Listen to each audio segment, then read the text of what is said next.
Oke, assalamualaikum. Akhirnya yang ditunggu-tunggu, Garuda Calling diposting juga.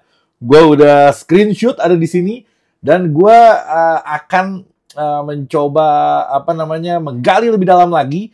Kayak misalkan ada beberapa pemain, misalkan yang ini bukan gue protes ya, gue nggak protes sama sekali, gue menerima itu. Gue cuman kenapa bukan dia gitu. Terus apa spesialnya dia? Terus sampai dipanggil. Terus kenapa orang ini padahal lagi bagus terus nggak dipanggil? Gue mau coba bermain di situ. Sekali lagi gue bilang sama lo, ini bukan gue protes, gue nggak protes sama sekali. Cuman ya namanya diskusi, boleh-boleh aja. Kalian juga ntar komentar juga di bawah. Menurut kalian kenapa si ini nggak dipanggil? Padahal si ini lagi bagus misalkan. Siapa aja sebut namanya? Kalian komen di bawah. Gue biasanya komentar-komentar kalian tuh gue replay pakai video shorts gue, pakai video pendek. Nanti komennya gue replay terus gue bikin video sambil gue tanggapi gitu. Jadi komen aja. Gue mau mulai dan gue masih mau ngasih tahu ke kalian ini promo yang masih berlangsung di bulan puasa. Beli satu parfum gue gue akan kasih gratis satu lagi. Jadi kalau misalkan lo beli dua, gue sisa 2 varian lagi. Gue mau ngabisin stok gue. Gue mau produksi yang baru nanti. Ada Bernina dan Moritz, jadi setiap pembelian 1 botol, gue akan kasih gratis 1 botol lagi, bonusnya yang random itu, oke? Ini akan seru konten kali ini. Jadi gue mau mulai yang pertama.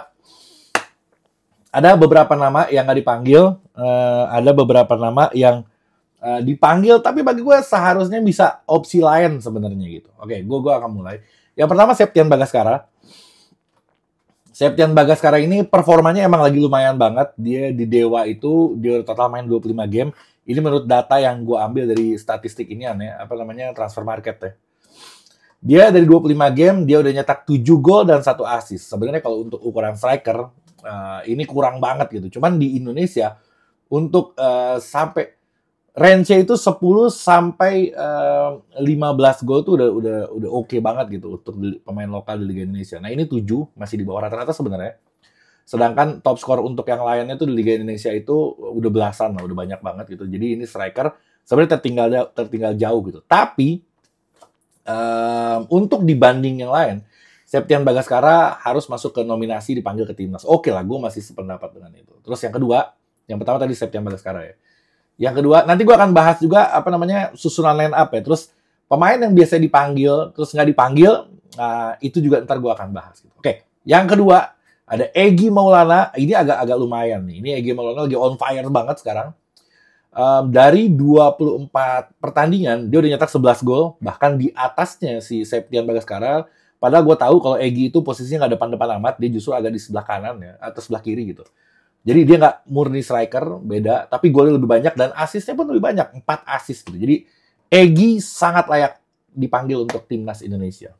Yang berikutnya ada Ragnar Oratmangun. Dari 19 match, dia baru nyetak 1 gol gitu. Ini performa yang bagi gue kurang banget sebenarnya. Cuman dia masa Ragnar nggak dipanggil gitu. Padahal dia di timnas selalu bagus banget. Dan dia memang bukan di ujung banget gitu. Dia memang bukan di ujung striker banget. Dia agak-agak di belakang.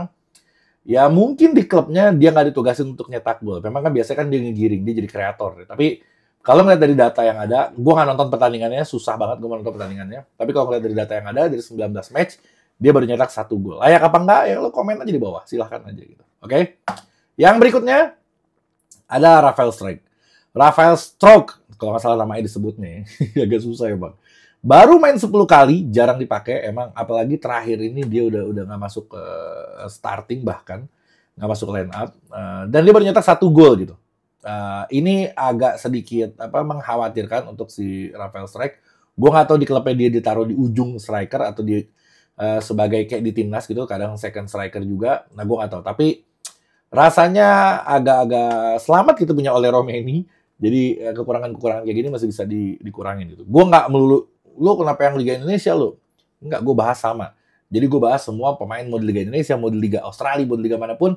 Bagi gue Ragnar di Belgia, Rafael Strijk di Liga Australia. Yang kalau ada di Indonesia ya gue bahas Indonesia. Gue akan berusaha seobjektif mungkin. Gak ada kepentingan gue.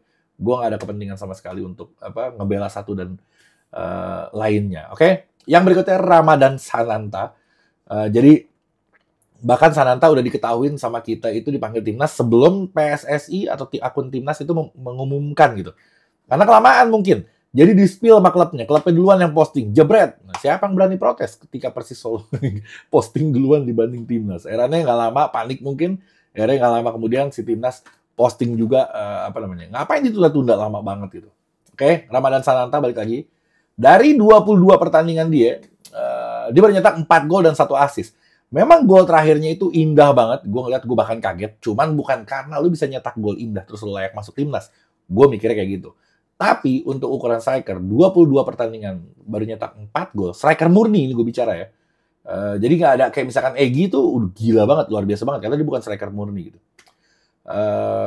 Ramadan Sananta 22 pertandingan baru nyetak 4 gol dan 1 assist. Bagi gue ini levelnya sama kayak Ragnar Raratmangun sama kayak Rafael Strijk juga. Cuman ada pengecualian untuk kedua pemain ini karena dia main agak di belakang gitu. Septian Bagaskara 25 pertandingan cetak 4 gol. Ya mirip-mirip lah. Mungkin karena nggak ada lagi ya, oke? Jadi bagi gue oke dipanggil, tapi ada perdebatan kalau sampai dimainkan karena bagi gue nggak oke banget performanya untuk di musim ini. Bukan jelek secara keseluruhan, tapi di musim ini lagi nggak oke gitu. Tapi di timnas biasanya moncer di timnas, nggak apa-apa, layak dicoba. Yang berikutnya Hoki Caraka. Dari 20 pertandingan baru cetak 3 gol dan 1 assist. Ini juga bagi gue nggak tahu ya. Tapi setahu gue dia striker murni. Apa dia main kalau nggak salah rada ke sebelah kanan deh. Gue nggak tahu. Gue jarang nonton pertandingannya. Apa dia tipikal yang nunggu bola atau dia yang meng-create dari belakang ke depan. Tapi setahu gue Hoki Caraka striker murni. Tapi untuk ukuran striker dengan 20 pertandingan nyetak 3 gol, 20 pertandingan 3 gol. Bagi gue, mungkin di klubnya pun nggak akan jadi pemain inti ya, harusnya sih. Ini dipanggil timnas. Ya, gue nggak tahu alasannya apa, tapi Hoki Caraka cukup lama dikasih kesempatan untuk performanya di timnas, tapi ya sulit membuktikan kualitas dia gitu. Apa memang kualitasnya sebegitunya aja gitu. Gue nggak tahu. Oke. Yang berikutnya Pratama Arhan dipanggil akhirnya, banyak isu kalau dia nggak dipanggil. Tapi ternyata dia dipanggil. Dan dia itu baru main 7 kali. Dia cukup reguler bermain di sekarang di liga ini. Sebelumnya di mana-mana itu 4 tahun, 5 tahun nggak main bola sama sekali. Itu kesian banget. Tapi tetap dipanggil. Nah sekarang dia udah agak main. Ya, yang kemarin aja nggak main-main tetap dipanggil gitu. Apalagi sekarang yang udah main. Gitu. Dia main 7 game, 0 gol, 0 assist karena dia di back kiri. 7 game ya lumayan lah 7 game. Untuk Pratama Arhan. Ya, mungkin masih dibutuhkan, padahal di situ udah ada agak berat sih. Gue ngeliat agak berat. Ada Verdong, ada Dean James, ada Justin Hubner. Waduh, ini agak repot untuk Arhan untuk dapat posisi ya. Tapi ya mungkin dipanggil aja lah dia. Terus nanti gue akan bacain susunan line up keseluruhannya ya. Jadi gue mau itu yang tadi catatan-catatan orang-orang yang dipanggil. Ada juga yang nggak dipanggil yang harusnya bagi gue masuk. Siapa yang pertama? Yakob. Sebenarnya kalau dibandingin tadi sama beberapa nama mungkin ya yang gue sebut, cuman Yakob memang posisinya agak berat deh karena terlalu banyak pemain yang main di liga luar yang berposisi di posisi yang sama gitu. Jadi agak repot. Kalau striker kan kita cuma punya oleh Romeni. Jadi kalau misalkan ada Sananta, ada Hoki Caraka dan lain-lain, ya wajar aja mereka masuk karena kita cuma punya oleh Romeni yang bagus gitu. Nah, kalau di posisi si Yakob ini agak repot dia. Agak kerepotan dia. Oke, yang berikutnya ada Witan. Witan emang gue sepakat banget, emang dia nggak layak dipanggil untuk sekarang karena dia di klubnya di Persija juga performanya lagi nggak bagus-bagus amat. Bahkan pelatihnya Carlos Peña pun lagi nggak percaya sama dia. Bahkan dia masuk kadang di babak kedua. Jarang banget dia main dari starting line up. Ya memang performanya lagi merosot banget. Nggak tahu kenapa memang pemain kita tuh rata-rata kayak gitu tuh. Meledak, tiba-tiba jatuh aja langsung gitu. Tiba-tiba hancur ya performanya. Gue nggak ngerti apa yang terjadi sama pemain-pemain dari Indonesia tuh rata-rata tuh kayak gitu. Kayak zaman Evan Dimas, banyak banget pemain yang berkualitas tiba-tiba drop aja langsung hilang gitu. Nah, ini Witan salah satunya yang mungkin terindikasi seperti itu. Terus ada Asnawi. Asnawi ini agak miris Asnawi nggak dipanggil. Kalau nggak Asnawi nggak dipanggil ya. Di susunannya sih gue ngelihat Asnawi nggak ada ya. Asnawi ini dia kapten timnas bahkan. Terus dia di klubnya juga bukannya nggak kepake, dan di liganya juga di Liga Thailand gitu. Kalau misalkan lagi-lagi gue mau bandingin sama pemain dari Liga Indonesia, harusnya Asnawi ini udah dia kapten, terus dia main reguler banget, 21 game, dan dia berhasil nyetak 1 gol 1 assist. Bahkan setahu gue baca di media, dia itu di paruh musim ini bersaing untuk menjadi tim terbaiknya Liga Thailand, bersaing dengan siapa gitu di bek kanan itu. Jadi ini cukup diperhitungkan di sana gitu. Harusnya, cuman ya lagi-lagi repot juga ketika lu harus bersaing dengan Kevin Dix, lu harus bersaing dengan Sandy Walsh, di situ ada Eliano juga. Ya agak nasib aja sih, bukan dari kualitas. Bagi gue Asnawi itu sangat layak banget untuk masuk ke timnas Indonesia. Menurut gue dia layak banget. Oke, gue akan bacakan dulu semuanya susunan line up-nya. Nanti gue tampilin di foto di layar. Terus nanti gue akan coba-coba untuk ngasih line up versinya Ilan Alkatiri. Ya salam. Oke, yang pertama Martin Pas dipanggil Nadeo sama Hernando Ari. Ini Nadeo, antara Nadeo dan Hernando ini sepertinya akan tersingkir nanti ya kalau misalkan Emil udah masuk. Jadi Pak Erick Thohir bilang masih ada 3 pemain lagi, yaitu Dean James, Emil Audero, sama si Joey Pelupesi yang nanti akan masuk ke timnas. Tapi sekarang nggak ada namanya. Tapi kalau prosesnya selesai dia akan masuk. Berarti harus satu harus tersingkir. Antara Nadeo atau si Hernando Ari yang tersingkir. Gua rasa bukan karena kualitas ya, karena usia aja yang Nadeo lebih muda. Gua rasa Hernando yang akan tersingkir sama Emil sih. Kemungkinan seperti itu. Oke. Yang berikutnya Rafael Strike, ada Tom Haye, profesor kita, Septian Satria Bagaskara, terus ada Kevin Dix, Egy Maulana Fikri, Ricky Kambuaya, terus Orat Mangun, Messi Ilgars, ada Ivar Jenner, Jordi Amat. Ini rata-rata pemain yang sering dipanggil lah. Shane Patinama yang katanya nggak dipanggil timnas, ternyata dia dipanggil. Shane Patinama, Kelvin Verdong. Shane Patinama ini sebenarnya bisa agak lebih nyerang sih mainnya kalau misalkan Verdong. Tapi kalau ada Dean James ya Patinama juga agak-agak repot juga posisinya di situ. Terus Marcelino Ferdinand, oleh Romeni, Eliano juga masuk. Alhamdulillah akhirnya setelah dibilang nggak cukup kualitasnya untuk gabung ke timnas, akhirnya dia dipanggil sama Patrick Kluivert. Menurut Kluivert dia cukup kualitas untuk main di timnas. Oke, terus ada Rizky Ridho, ada Muhammad Ferrari. Rizky Ridho juga agak berat. Sekarang udah ada Hilgers, ada Jay Itzes di situ. Aduh, Verdong juga bisa main di center back, Kevin Dix juga bisa main di center back. Kalau misalkan pakai 4 back sih selesai. Gue rasa Rizky Ridho kayaknya nggak akan dapat kesempatan. Agak sulit dia. Terus ada Muhammad Ferrari, apalagi susah banget. Ada Sananta tadi udah bicarakan. Nathan John, Nathan kayaknya dia lagi nggak pernah main, kayaknya nggak main-main juga deh. Coba gue sambil cari si Nathan ya. Gue rasa ya dia kayaknya jarang dapat kesempatan ya, sorry. Iya, oke, baru 1 kali main doang, ya Allah ampun. Baru 1 kali main dia di klubnya, agak-agak repot. Cuma dia tetap dipanggil. Sayang, kesian dia, padahal dia cukup berkualitas. Harusnya sih gue rasa dia pindah klub ya untuk menjaga, karena umurnya masih muda banget kan dia. Jadi sayang banget lu buang waktu lu hanya untuk jadi cadangan gitu.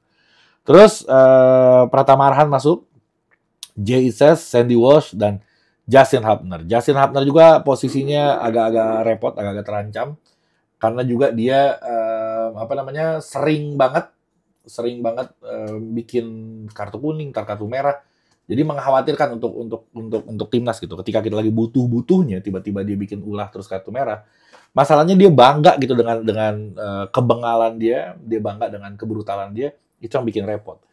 Jadi dia mengaku dirinya preman. Ya, preman oke, tapi bukan berarti lo harus kuning dan kartu merah sampai ngerugiin tim lo. Mungkin itu menjadi bahan pertimbangan Patrick Kluivert. Kalau dia gue rasa nggak akan jadi pemain inti di timnas Indonesia. Mungkin ya, gue nggak tahu. Oke, gue mau ke susunan line up-nya versi Ilan Alkatiri. Gue mengira-ngira ya, lo bikin juga versi lo nanti. Lo bikin juga versi lo, susunan line up-nya seperti apa setelah lo ngeliat susunan yang dipanggil ya. Yang pertama, kiper Martin Pas udah pasti itu. Walaupun ada Emil, kayaknya Martin Pas yang akan tetap dipasang. Bek kanannya Kevin Dix, kalau dia nggak cedera. Karena kemarin dia sempat ankle, jadi kalau dia nggak cedera, Kevin Dix pasti di situ. Atau kalau misalkan dia cedera, berarti Sandy Walsh yang akan di sana. Terus kirinya Verdong, jelas, tak terbantahkan. Kalaupun penggantinya Dean James tadi, atau Shane Patinama. Tengahnya, Jay Itzes dan Hilgers. Ini gue bicara 4-3-3 ya, formasi yang gue coba utak-atik. Mungkin nanti dia pakai 3-5-2, tapi kayaknya Patrick Kluivert 4-3-3. Oke, Jay Itzes dan Hilgers di tengah. Itu dia yang tadi gue bilang, Rizky Ridho, Ferrari berat banget, Justin Hubner agak berat banget, karena saingannya sama ini gila-gila nih 2 pemain ini. Oke, tengahnya ada Ivar Jenner, Tom Haye mungkin menurut gue sama bertahannya. Kalau Joy Pelupesi belum masuk ya berarti Kambuaya. Karena yang paling bisa bertahan di antara yang lain, kalau nggak Nathan juga performanya lagi nggak tahu kita, dia udah nggak main-main karena Patrick Kluivert sendiri bilang, gua akan melihat pemain yang fitnessnya bagus gitu, yang kondisinya itu paling bugar di antara yang lain. Salah satu kondisi bugar itu yang lu main rutin di setiap minggunya. Kambuaya bisa menjadi opsi di situ. Oke, terus depannya Orat Mangun masih di kiri karena dia nggak harus ngegolin, dia masih bisa ngegoreng-goreng, cut inside, di assist juga banyak banget, kemarin juga dia assist. Jadi oke lah Orat Mangun masih di situ. Tengahnya oleh Romeni strikernya, kanannya ini banyak banget gitu, bisa bisa apa Eliano atau siapapun itu. Jadi kalian juga bikin versi kalian di kolom komentar. Gue suka banget, entah kenapa gue suka banget ngacak-ngacak susunan line up karena gue pencinta football manager dulu. Jadi gue paling suka ngotak-ngatik apa namanya susunan line up. Oke, kayaknya udah cukup. Berapa menit? Oke, 16 menit. Lama banget ternyata gue bikin video ya. Sampai sini dulu. Jangan lupa parfum gue tadi, gue masih taruh di keranjang di sini. Ada keranjangnya nanti muncul atau di deskripsi bisa juga. Ya udah, sekian dari gue. Assalamualaikum warahmatullahi wabarakatuh. Tes.